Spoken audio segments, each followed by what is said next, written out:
Belief is an extraordinary facet of human nature, the most vital aspect of our existence. The inexhaustible and powerful origins of belief imbue every people of the earth. But every origin has its own roots.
Christianity first came to Abkhazia in the earliest centuries with two of Christ's disciples, the apostles Andrew I and Simon the Canaanite.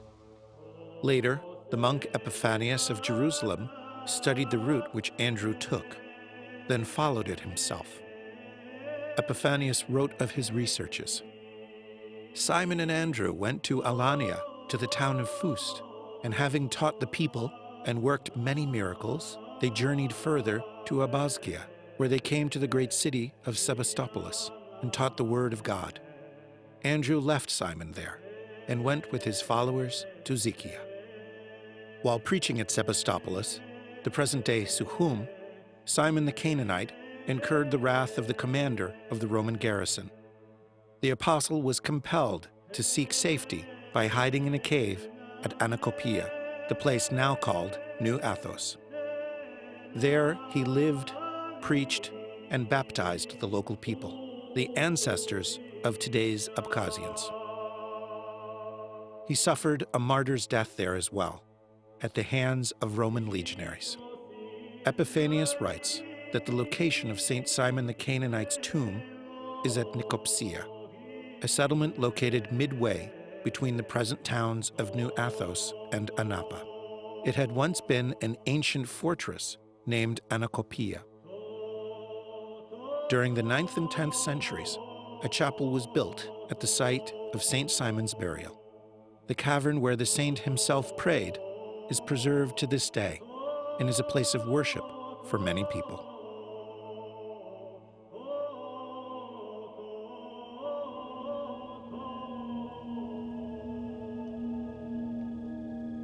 A number of Byzantine sources report that the apostle Matthew also preached in Sebastopol and died there. He had been known as one of Christ's 70 followers. The spread of Christianity in Abkhazia continued under the reign of Emperor Diocletian, who fiercely persecuted Christians. Hither, to the outer fringes of their empire, the Romans deported the Christians they disliked the most: evangelists, soldiers, and officials. Christianity had spread amongst the army's ranks, and amid the deported soldier Christians was a man named Orentios and his 6 brothers, or companions, who were charged with refusing to make a pagan sacrifice. The brothers were tortured, but would not renounce their faith. So they were sent to Pitiund.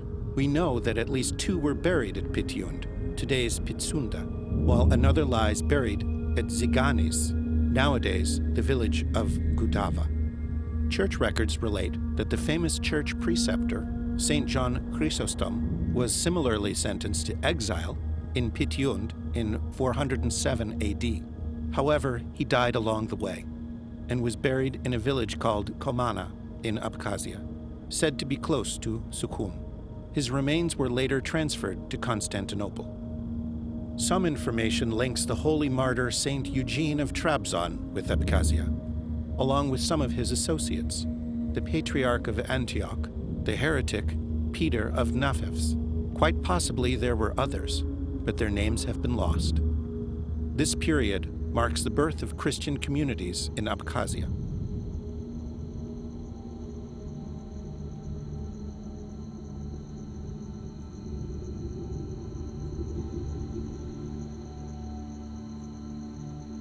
Early in the 4th century, a Christian congregation gathered in Pitiund, led by Bishop Sophronius. Another of Pitiund's bishops, Stratophil, took part in the First Ecumenical Council at Nicaea in 325 AD. His name figured there among the 318 bishops from the entire Christian world at that time. The Pitiund, or Pitsunda Bishropik, is the oldest Christian congregation in the Caucasus, at that time connected to the Pontic diocese, where archbishops sat in Caesarea and Cappadocia. In the 5th century, another congregation gathered in Sebastopolis, led by Bishop Kerkoni, who appears in the records of the 4th Ecumenical Council. The first churches in Abkhazia appeared in Pitsunda. 7 different chapels were built between the 4th and 7th century. It was from Pitsunda that the doctrine of Christ began to spread to the heart of the country.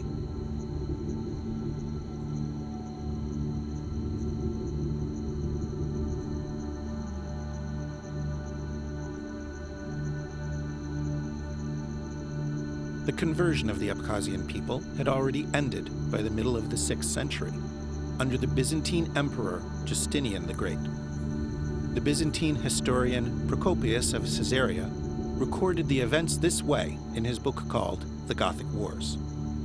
Under the rule of then-reigning Emperor Justinian, relations with the Abkhazians took a softer tone. They received the Christian faith, writes Procopius. Emperor Justinian built a cathedral of the Blessed Virgin for the Abkhazians, and sending forth priests there, he ensured that they enjoyed fully Christian lives. The Abkhazgian diocese was created, with its archbishopric at the city of Sebastopolis. The archbishops of Abkhazia were henceforth made subordinate to the Patriarch of Constantinople. Emperor Justinian went further and established a special school at which children in Abkhazia could receive a church education. In this period, Pitsunda lost its role as the primary religious center in Abkhazia, and this primacy passed to Sebastopolis. By the 7th century, the Diocese of Abkhazia comprised the bishoprics of Tsandripsh, Pitsunda, Anacopia, Sebastopolis, Sibilium, and Gyunos. Each of these bishoprics had its own cathedral, and the diocesan records of the Patriarchate of Constantinople rank the Abkhazgian diocese as 34th in size.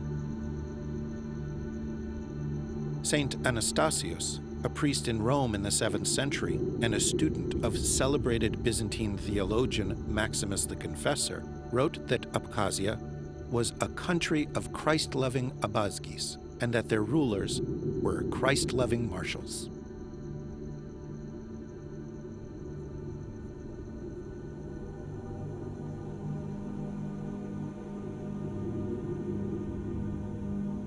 During the 8th century, the Kingdom of Abkhazia came into being, along with the need for independent patriarchs to crown the Abkhaz monarchs. This required the establishment of an autocephalous church, but separation from Constantinople's jurisdiction seemed impossible. Thus, the Abkhazian rulers sent a mission to Antioch, which was independent of Byzantine rule at that time. Macarius III, the Patriarch of Antioch, tells the story. David, king of Abkhazia, sent several persons to Antioch, requesting that they be ordained as bishops. But alas, robbers fell upon them along the way, stealing their gifts and killing all of them but two. These last two escaped their attackers and made their way to Antioch, where they recounted the story of their woes. They further mentioned that their country greatly lacked such a figure who might independently ordain the bishops of Abkhazia.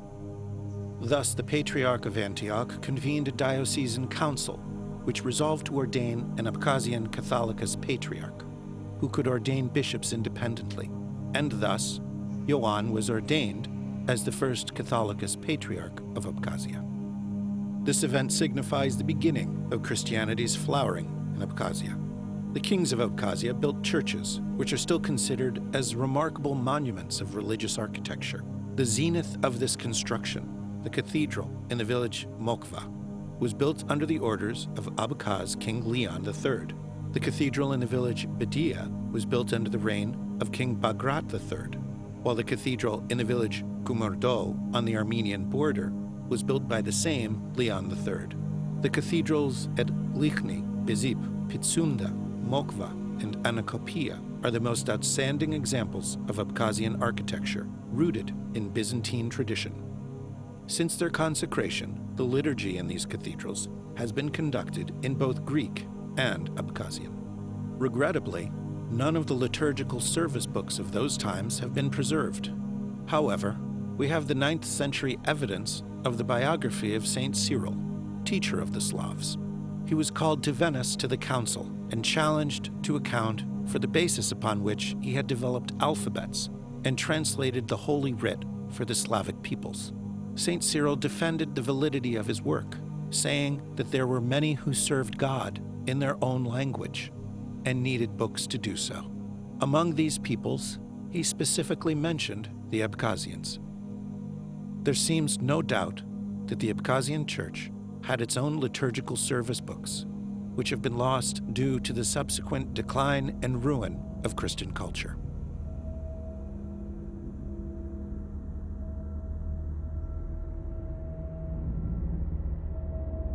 During the latter part of the 10th century, the Abkhazian kingdom was combined into the joint state of Abkhazians and Kartvelians, in which an increasingly dominant role was played by Kartvelian and Georgian religious culture. Thus began the Dark Ages for the history of Christianity in Abkhazia. Information about religious life in this period is extremely fragmented. In 1390, a new patriarch was enthroned at Pitsunda, Catholicos Arseni. Like his successors, he was a native of western Georgia. In 1454, the Turkish fleet moored off the coast of Sebastopolis. The Turks took the city and renamed it Sukhum Kale. Christianity was replaced by Islam, and the seat of the Abkhazian church was transferred from Pitsunda to Kutaisi, modern Georgia. During the succeeding centuries, the Abkhazians had neither bishops nor parishes. Many of the shuttered Christian churches were looted and demolished by the Turks.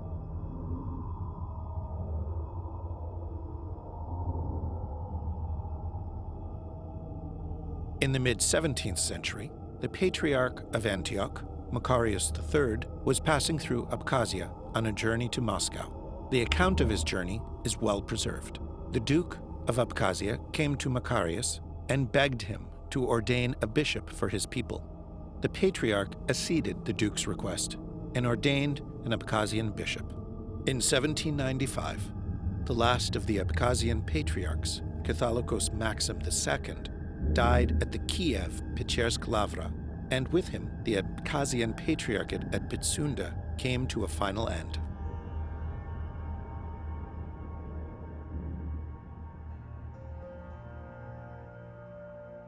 The entire region of the Caucasus became a theater of war during the late 18th century. First, the Russo-Turkish Wars, and then the Caucasian War scarred the coast of the Black Sea. Church life became almost paralyzed as a result. Due to these hostilities, only 3 churches remained functioning in Pitsunda, Likhny, and Ilor. church activities were only revived after the absorption of Abkhazia into the Russian Empire in 1810 and the creation of an Abkhazian diocese within the Greek-Russian Orthodox Church in 1851. In 1869, Bishop Gabriel Imeretian succeeded to the Abkhazian bishopric, and he made strenuous efforts to revive Christian belief in Abkhazia. New congregations were founded and undertook extensive baptisms of Abkhazians. The Society for the Restoration of Orthodox Christianity in the Caucasus built new churches in many Abkhazian villages. A new Abkhazian clergy was ordained.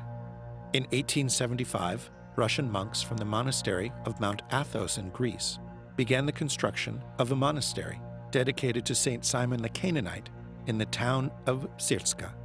In 1888, Russian Emperor Alexander III paid a visit to the site of the monastery's construction. The walls of the central monastery were decorated with magnificent murals in honor of Saint Panteleimon, which have survived to this day. The monastery was completed before the turn of the century, becoming one of the largest religious centers on the Black Sea coast. In 1885, the Abkhazian diocese was renamed the Sukhum Diocese, a name it would keep until 1917. During this period, religious life in Abkhazia was especially active. Churches were opened and restored. Spiritual and liturgical literature was translated and published, and religious communities were established. 2 male monasteries at New Athos and Dranda, and 2 convents in Komana and Mokva. Parish schools were opened under the auspices of the monasteries. A new generation of clergy appeared, and by 1917, more than 60 congregations of worshippers were meeting in churches across Abkhazia.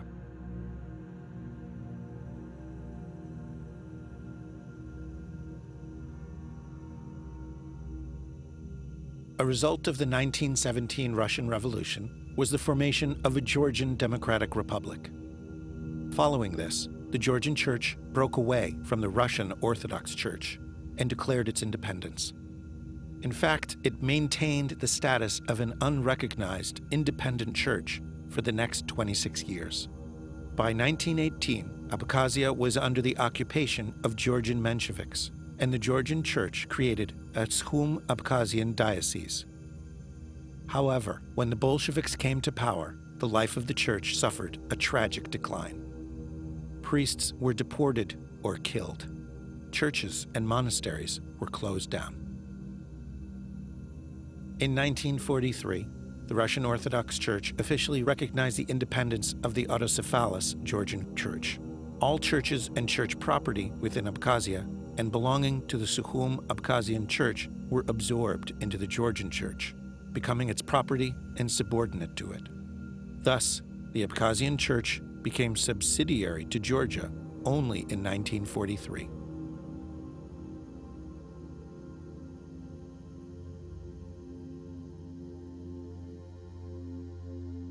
The Georgian-Abkhazian War of 1992 and 1993 was a harsh ordeal for the people of Abkhazia. During the war, all of the Georgian clergy left Abkhazia. This left just 4 priests. Father Bessarion Aplia served in the Gudayut Church, Father Pavel Harchenko in the Gagra Church, Abbot Vitaly Holub in the Sukhum Cathedral Church, and Father Peter Samsonov, who remained as the rector of the Lichny Church. In 1998, there were efforts to reform the ecclesiastical structure. The charter was accepted for a diocesan council of the Sukhum Abkhazian Diocese. In the years after this war, more than 10 clergy appeared. They face a slow and difficult process, the revival of churches and the return of congregations to the bosom of the Orthodox Church. In 1994, the New Athos Monastery opened, and in 2001, the Koman Monastery. In 2000, the Abkhazian diocesan publishers Stratophil began to publish monographs about the Abkhazian Church, liturgical books, and a children's Bible in Abkhazian. In 2002, the New Athos Monastery opened a religious specialized school, and in 2003, this was joined by the Regent School. Divine worship in the Abkhazian language began once again. Today, religious worship has been restored in more than 15 of Abkhazia's 150 churches, and the clergy numbers a total of 15 priests.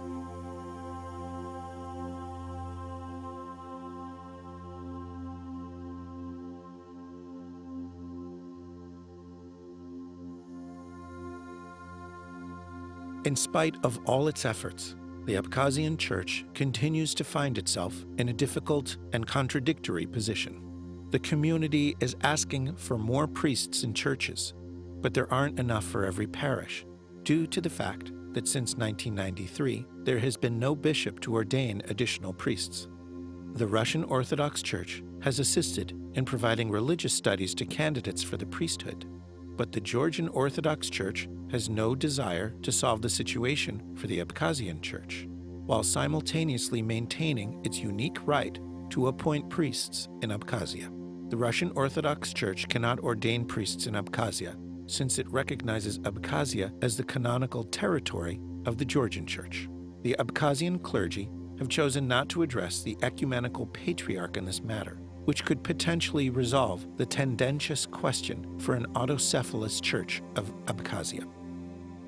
Arising from this, a Church and People's Assembly was called into being on May 15, 2011, at the new Athos Monastery. The initiative was jointly promoted by Archimandrite Dorofeus, Dbar, Abbot Father Andrew, Ampar, Archdeacon David, Sarsania, and the monks of the new Athos Monastery. The assembly resolved to create the holy metropolis of Abkhazia with its seat at Anacopia. The task of the metropolis is the ordination of an Abkhazian archbishop who would, by stages, eventually become the metropolitan bishop of an independent Abkhazian Orthodox Church.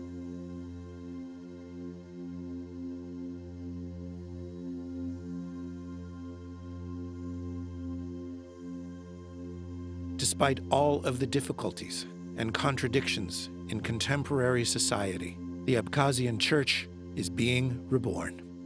The churches are full of worshipers, services are held, and along with the Slavic and Greek liturgy, the Abkhazian language is used in worship. The clergy are kept extremely busy as people continue to be born and to die. And just like life 1,000 years ago, they have their faith, their hope, and their love.